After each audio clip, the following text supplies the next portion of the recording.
Irmão, se você trouxe sua Bíblia, abra ela em 1 Samuel, primeiro livro de Samuel, capítulo 1. Nós vamos ver uma história linda que nós encontramos na Bíblia e que Deus possa falar ao nosso coração através dela. Amém? 1 Samuel, capítulo 1.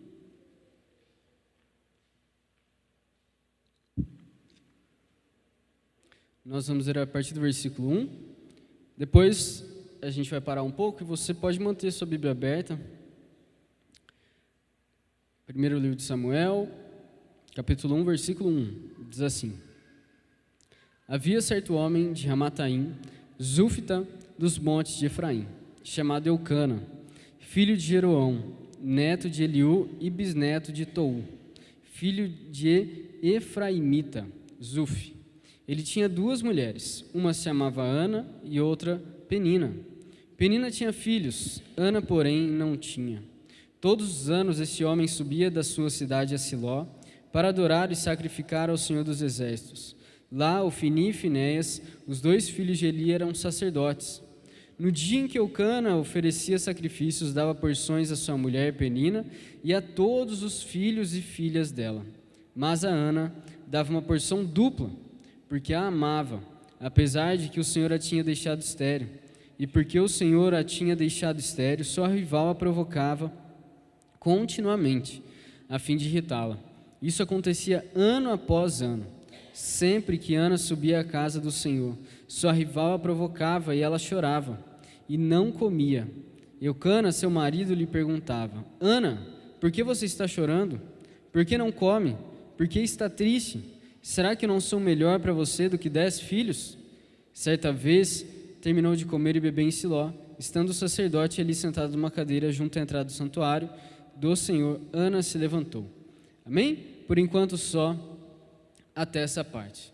Bom, irmãos, quando nós olhamos para essa história, nós temos um contexto bem diferente daquilo que nós vivemos hoje em dia, e não só por conta das inovações tecnológicas, daquilo que acontece hoje em dia, mas tem muitas coisas que aconteciam naquela época, principalmente que isso vem herdado do livro de Juízes, que com certeza contribuía para essa história de Ana ser uma história ainda mais de oração que ela tem, uma história ainda mais bonita aos olhos do Senhor. E nessa época, nós não tínhamos governadores propriamente dito. Quando termina Juízes 21, 25, fala que naquela época não havia rei em Israel. Cada um fazia o que lhe parecia correto, o que parecia certo. E isso não está só em Juízes 21, mas também em Juízes 17, 6, que fala: naquela época não havia rei em Israel. Cada um fazia o que lhe parecia certo. Mas como não havia rei em Israel, e nenhum governante propriamente dito, nós tínhamos os juízes. Talvez um dos juízes mais conhecidos foi Sansão, e nesse caso nós vamos falar de um juiz que também era sacerdote, chamado Eli. E nessa época, para vocês terem ideia de como essa história ela fazia parte de um contexto dramático, em Juízes, nos seus últimos capítulos, traz relatos assustadores de estupro coletivo, guerra civil, sequestro, massacre de tribo e cidade inteira. Era uma época terrivelmente violenta, uma época onde não existia uma lei propriamente dita, cada um fazia o que lhe parecia correto, e que quando cada um faz o que parece correto, as coisas viram uma verdadeira anarquia. Mas Deus, como Senhor da história, como Deus onipotente, onipresente, onisciente, Deus sabe de todas as coisas. E Deus estava ciente de cada uma das coisas que acontecia nessa época. E quando chega nessa parte de 1 Samuel 1, quando nós vamos ler essa história, nós começamos a ver de que não existia só esse povo, mas existiam povos vizinhos de Israel. E quando nós olhamos para esses povos vizinhos de Israel, tinha um povo chamado cananeu, os cananeus. Eles adoravam um Deus que provavelmente você já ouviu falar, chamado Baal. e esse Deus era conhecido por ser o Deus da fertilidade. E ele era considerado um guerreiro poderoso que controlava os elementos da tempestade. E que ele era responsável tanto para a fertilidade humana, quanto para a fertilidade agrícola. Ou seja, quando tinham colheitas, eles davam, ao invés de falar igual nós, que às vezes vão comer um prato de comida, você fala graças a Deus, eles falavam graças a Baal, porque para eles era Baal que dava essa fertilidade. E uma coisa para nós refletirmos a respeito daquilo que nós lemos e vamos ler, é de que naquela época tinha um mito a respeito de Baal, de que ele lutava com um certo deus chamado Mote, e que caso chovesse no tempo devido, as plantações cresciam, para eles era como se Baal tivesse vencido a guerra. Mas naqueles anos que tivessem seca e que não tivesse ciclo natural nenhum de crescimento de plantas e só restava a fome, eles diziam que um deus chamado Mote havia derrotado Baal. Mas quando nós vamos ver a história de Ana, nós vemos que Baal não passa de um ídolo, Mote não passa de um ídolo, mas apenas o Deus de Israel, o Deus todo-poderoso, que até nós vamos ver sobre isso, é o Deus que realmente pode trazer tempestade, chuva, fertilidade agrícola e fertilidade humana. E nisso, irmãos, quando nós vemos a respeito disso, Ana, consequentemente, ela desafiava o povo cananeu. Não porque ela ia na frente desse povo xingar e nem chamar eles para um combate, mas por conta da sua fé. Por conta da sua fé. Quando começa essa história no versículo 1, vai falar bem parecido a respeito de Sansão. Se você ler a história de Sansão, começa falando da sua mãe também, que nós não sabemos o nome, fala do seu pai, e nesse caso não é diferente. Fala a respeito de Eucana, que apesar para a gente parecer um nome feminino, né?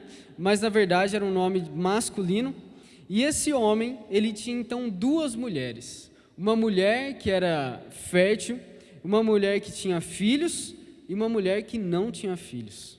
Mas contrariando o pensamento da época, ele amava mais a mulher estéril, e fala que todos os anos eles iam para a cidade de Siló adorar ao Senhor. E sabe, talvez quando você lê essa história, você fique com dúvida. Por que será que acontecia poligamia naquela época? Por que isso tinha nas histórias e quando a gente lê na Bíblia fala sobre poligamia? Mas ela era praticada principalmente nas situações de que a primeira esposa não podia ter filhos. E diante dessa mulher estéril, dessa primeira esposa do homem que não podia ter filhos, ainda tinha outros assuntos que faziam com que houvesse poligamia. Tinha a disparidade entre o número de homens e mulheres, a necessidade de gerar muitos filhos para trabalhar no campo, cuidar dos rebanhos, a necessidade de aumentar prestígio, riqueza da família por contrato de casamento. Então eram vários golpes do baú. Brincadeira à parte, não era necessariamente golpe do baú, mas o casamento também tinha essa finalidade de aumentar a riqueza. E no fim das contas, a alta taxa de mortalidade das mulheres durante os partos. Hoje, quando a mulher vai no hospital, tem vários exames. Agora, você imagina naquela época para você ter um filho, irmão. Você, literalmente, não tinha qualquer recurso tecnológico, nada para te ajudar no parto. Até dentro da história da minha família, minha avó, mãe da minha mãe, alguns filhos que ela teve, ela meio que deu à luz e fez o próprio parto. Então, até, imagina naquela época agora mesmo, quando não tem acesso à tecnologia, o que as coisas acontecem. E o risco, né, de acontecer uma morte. Mas essa questão dos filhos era uma coisa tão importante para eles, irmãos, porque existia uma desgraça. Era uma desgraça para a mulher o fato dela ser casada, mas não ter filhos. Era algo terrível. Era visto como um sinal de castigo de Deus. Quando a gente lê Salmo 127:3, fala: os filhos são herança do Senhor, uma recompensa que Ele dá. Mas quando a mulher era vista nesse estágio de esterilidade, era considerado um castigo de Deus. Ela era descartada, repudiada, humilhada pela família. Nem só pela sua própria família, mas humilhada pela família do esposo e com certeza pela família das outras mulheres que seu marido tinha. Então, quando nós vemos esse tipo de coisa, nós vemos e conseguimos entender o que passava no coração de Ana. E além disso, quando nós vamos ver o versículo 3, de que eles iam para Siló, nós vemos que o Eucana era um homem, vamos dizer assim, religioso. Para vocês terem ideia, do lugar que eles ficavam até Siló eram cerca de 24 quilômetros, 2 dias caminhando. Às vezes a gente vai viajar para São Paulo, você, 2 horas, 3 horas de carro, às vezes você fica com preguiça de ir, né? Imagina aquela época que você viajar daqui a Congonhal e mais um pouquinho, você gastar 2 dias. E todos os anos tinha esse sacrifício, todos os anos, as peregrinações da festa dos pães sem fermento, festa das semanas, Pentecoste, festa dos tabernáculos, todos os anos tinha isso. Então todos os anos eles iam para Siló. E aí, irmãos, famílias inteiras iam até lá e preparavam um sacrifício ao Senhor. Esse sacrifício que eles faziam eram de animais que eram sacrificados. E quando eles ofereciam esse sacrifício a Deus, muitas das vezes esse sacrifício era comido pela própria pessoa que oferecia o sacrifício. Então, por isso que fala que Eucana distribuía, por isso que fala que Eucana dava, porções para os seus filhos, para suas esposas, mas o próprio sacerdote também comia uma parte desse sacrifício. E quando falava dessas refeições, depois nós vamos ver de que Eucana amava muito a sua esposa, amava muito, porque ele dava porção dobrada para ela. Ele tinha filhos e os próprios filhos do seu sangue ele dava uma, mas para ela ele dava 2. Só que Eucana, apesar de dormir na mesma casa, de comer na mesma casa, apesar de viver uma vida junto com a sua esposa, ele não reconhecia a tamanha tristeza que existia no coração dela. E eu não sei se Ana era uma mulher extrovertida, que gostava de falar, que gostava de demonstrar sentimentos, ou se ela era introvertida, de que ficava quietinha no seu canto. Mas, de que muitas das vezes, às vezes você vive numa casa e as pessoas da sua casa, às vezes não sabem aquilo que passa no seu coração. Às vezes você luta batalhas dentro do seu coração que você não fala para ninguém. Não é verdade? Que você guarda, não quero dizer segredos ruins, mas às vezes você pensa certas coisas que você fala, meu Deus, acho que isso eu posso guardar para mim, acho que isso eu não quero incomodar mais ninguém com os meus problemas. Mas sabe, irmãos, quando nós às vezes temos esse tipo de sentimento e esse tipo de pensamento, por mais que às vezes a gente tenha os nossos segredos, Deus, Ele conhece o nosso pensamento e Ele conhece cada coisa que nós passamos. Ainda que os nossos próprios familiares, que moram na nossa mesma casa, não compreendem os nossos sentimentos. É interessante que quando Ana, ela subia à casa do Senhor, a sua rival provocava ela. O interessante é que a Bíblia ainda fala rival, não fala nem outra palavra para outra mulher, fala rival. E Eucana, marido, falava para Ana, por que você está chorando? Ela não estava nem comendo, ela não estava extremamente triste. E quando Eucana olha para sua esposa, ele ainda fala para ela, eu não sou melhor para você do que 10 filhos. E quando ele fala isso, é como se ele soubesse aquilo que tem no coração dela, mas ao mesmo tempo ele tenta se colocar no lugar da recompensa que ela quer.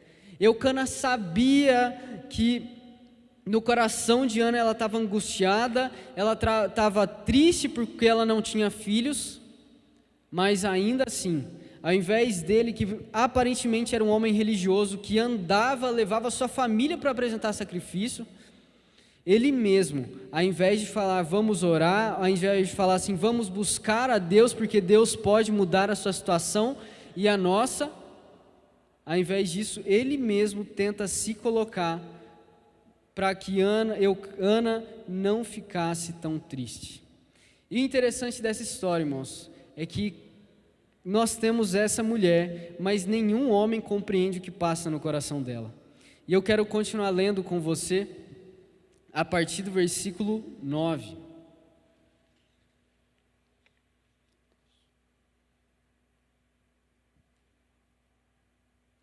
A partir do versículo 9. Certa vez, quando terminou de comer e beber em Siló, estando o sacerdote Eli sentado numa cadeira junto à entrada do santuário, Ana se levantou e com a alma amargurada, chorou muito e orou ao Senhor. E fez um voto dizendo: Senhor dos exércitos, se tu deres atenção à humilhação de tua serva, te lembrares de mim, não te esqueceres de tua serva, mas lhe deres um filho, então eu o dedicarei ao Senhor por todos os dias de sua vida, e o seu cabelo e a sua barba nunca serão cortados. Enquanto ela continuava a orar diante do Senhor, Eli observava sua boca. Como Ana orava silenciosamente, seus lábios se mexiam, mas não se ouvia a sua voz. Então Eli pensou que ela estivesse embriagada e lhe disse: Até quando você continuará embriagada? Abandone o vinho. Ana respondeu: Não se trata disso, meu senhor. Sou uma mulher muito angustiada.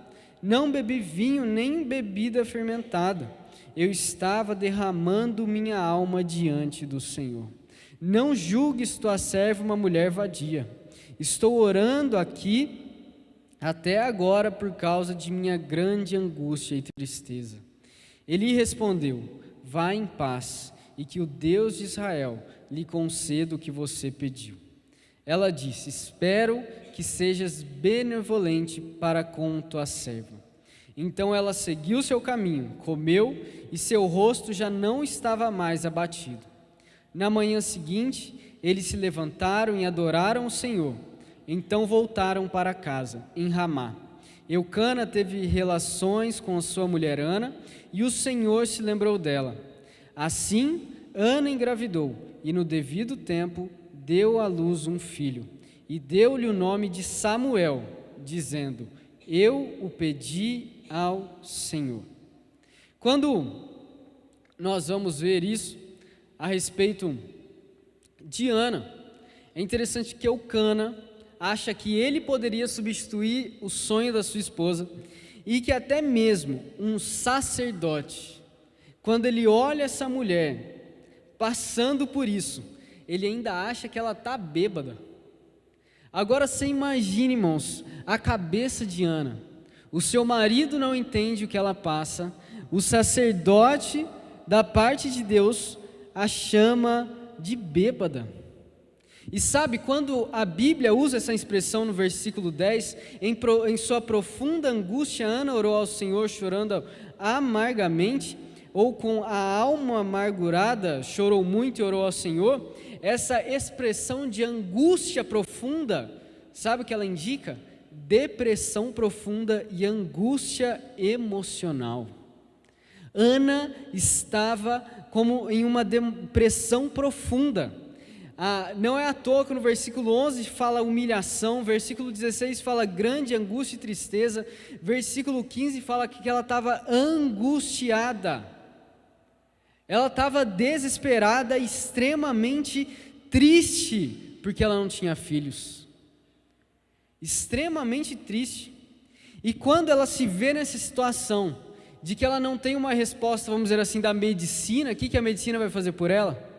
Quando ela vê que ela não encontra conforto no seu marido, muito menos no sacerdote, a única solução que ela vê é que dela fazer um voto ao Senhor.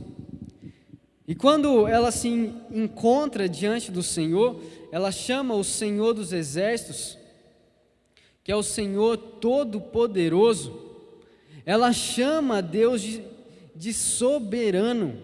Quando ela fala, irmão, Senhor dos Exércitos, é como se ela estivesse ressaltando a soberania de Deus, como se ela falasse, Deus soberano, o único Deus que pode fazer todas as coisas, o único Deus que eu sei que eu posso pedir e que Ele pode atender o meu pedido.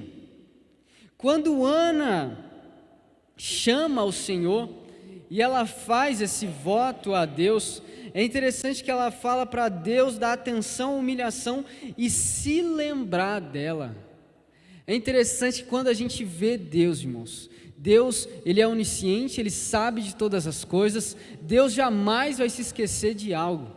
E quando Ana pede para o Senhor, Deus, se lembra de mim, ela está falando para Deus, não para, oh Deus, o Senhor esqueceu de mim, ela está falando, Deus, lembra-se de mim e age em meu favor, age diante daquilo que eu estou pedindo para o Senhor, lembra de mim, não esquece de mim.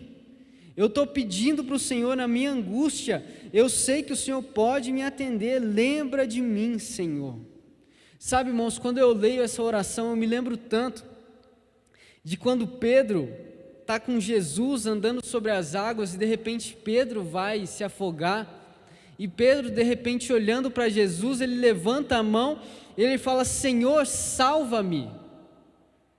Essas orações desesperadas que às vezes nós podemos ter, parece quando elas vêm do fundo do nosso coração, é quando nós realmente acreditamos, Deus, só o Senhor pode fazer alguma coisa por mim, de que quando a gente derrama diante do Senhor a nossa alma angustiada e a nossa tristeza, a nossa angústia, e colocamos tudo isso em uma oração sincera ao Senhor, nós verdadeiramente reconhecemos quem Deus é e o que Ele pode fazer.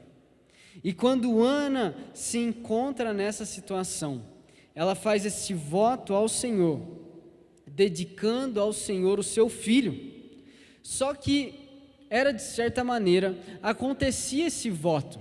As pessoas naquela época faziam votos a Deus de dedicar os seus filhos ao Senhor.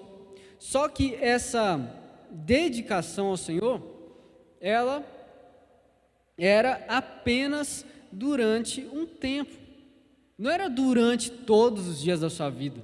Eles não falavam para Deus, durante todos os dias da vida, não, mas Ana fez esse voto de que todos os dias da vida do seu filho, a barba não seria cortada, o cabelo não seria raspado, e ele seria dedicado a Deus. E quando ela fala isso para o Senhor, ela dedica isso a Deus, era como se fosse uma espécie de pacto condicional, se Deus cumprisse, ela cumpriria também o seu voto. Então quando ele enxerga ela orando, ele fala para ela, observava ela orando silenciosamente, mexendo apenas os lábios, ele acha que ela de alguma maneira está embriagada, mas ela ora ao Senhor. E sabe, irmãos, muitas das vezes, essas orações, esses votos, eram acompanhados de sacrifícios a Deus, o sacerdote participava desse sacrifício, mas nesse caso, como Ana provavelmente não tinha condições financeiras, ela simplesmente faz esse voto de seu próprio coração, da sua própria boca, dela mesma. Só que ela, angustiada, ela diante do Senhor, ela então pede para que o Senhor se lembre dela. E quando ele vai embora, quando ele sai dali, Ana sai daquele lugar, eles então dormem naquela cidade, no outro dia eles voltam para adorar ao Senhor, e quando eles voltam para casa, a Bíblia fala que Eucana teve relações com sua esposa, e então fala que o Senhor se lembrou dela. O Senhor se lembrou dela.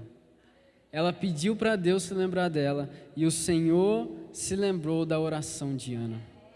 E quando Deus se lembra da oração de Ana, quando Deus se lembra de Ana, Ana então fica grávida. E ela então dá à luz a um menino chamado Samuel, que no caso diz, fala dizendo, eu pedi ao Senhor, mas Samuel vem da palavra, assemelha-se à palavra hebraica para ouvido por Deus. E eu quero ler com vocês, irmãos, 1 Samuel 1, a partir do versículo 21.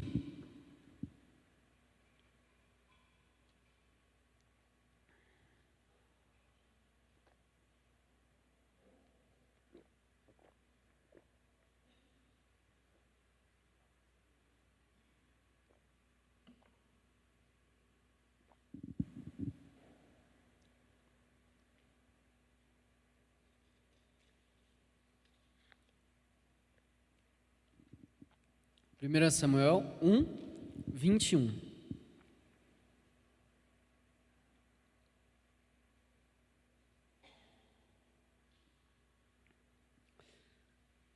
Diz assim: quando no ano seguinte Eucana subiu com toda a família para oferecer o sacrifício anual ao Senhor e para cumprir o seu voto, Ana não foi e disse seu marido: depois que o menino for desmamado, eu o levarei e o apresentarei ao Senhor, e ele morará ali para sempre. Disse Eucana, seu marido: faça o que lhe parecer melhor. Fique aqui até desmamá-lo, que o Senhor apenas confirme a palavra dele. Então, ela ficou em casa e criou seu filho até que o desmamou.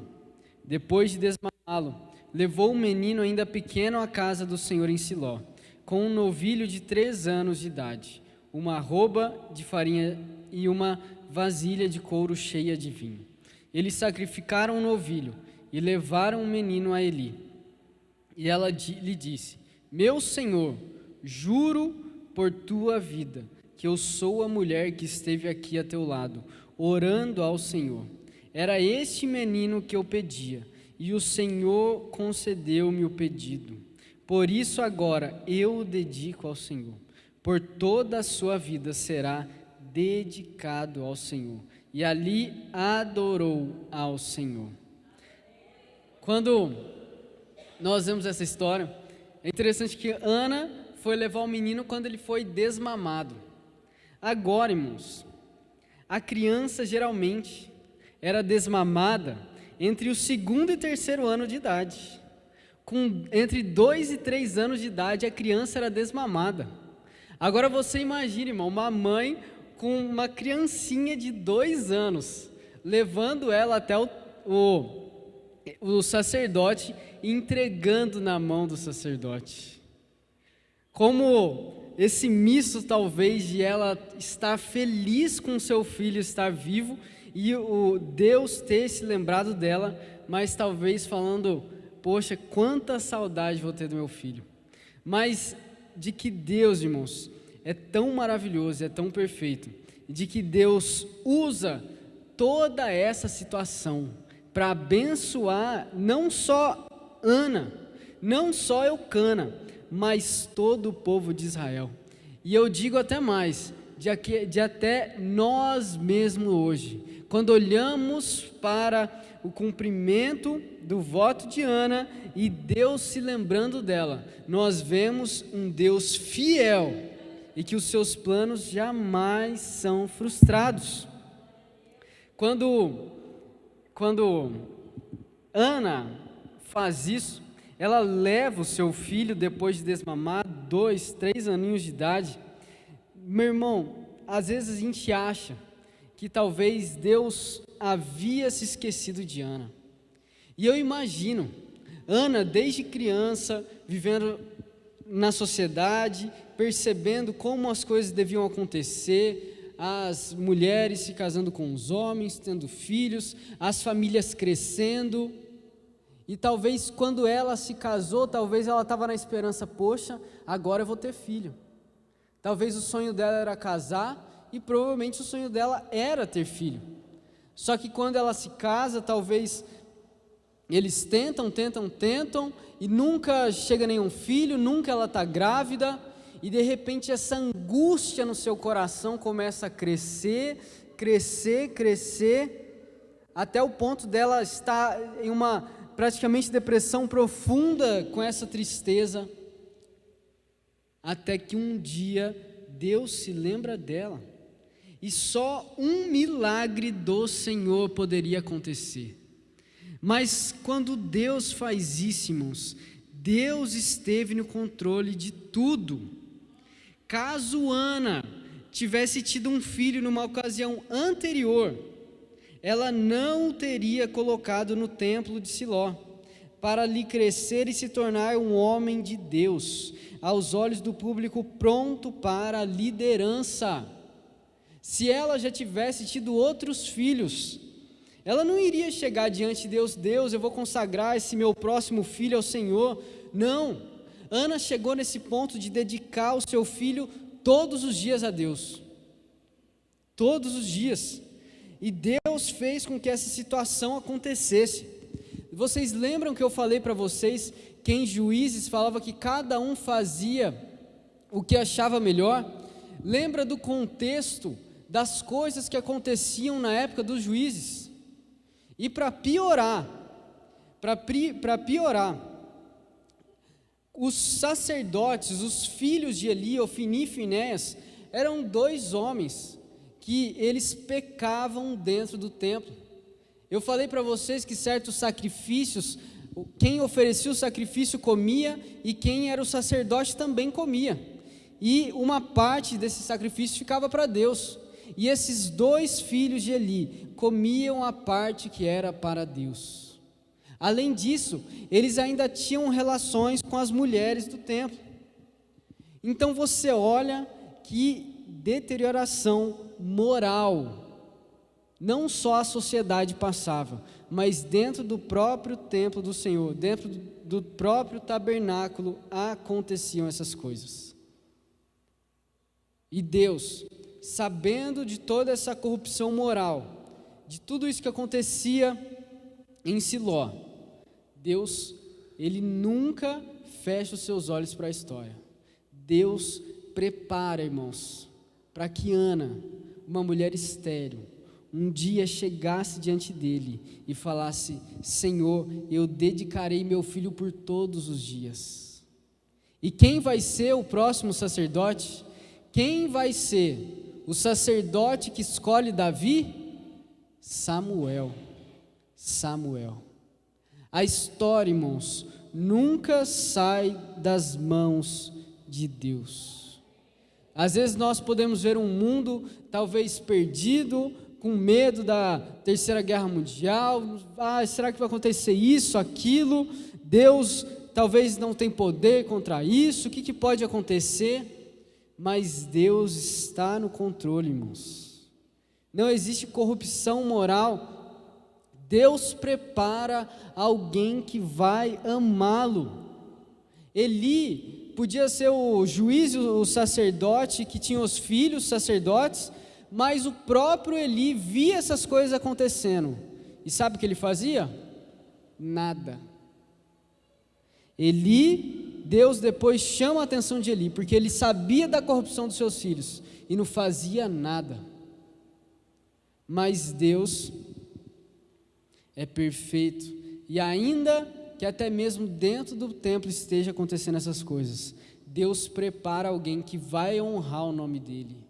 Deus prepara alguém que vai honrá-lo. Deus está no controle, irmãos.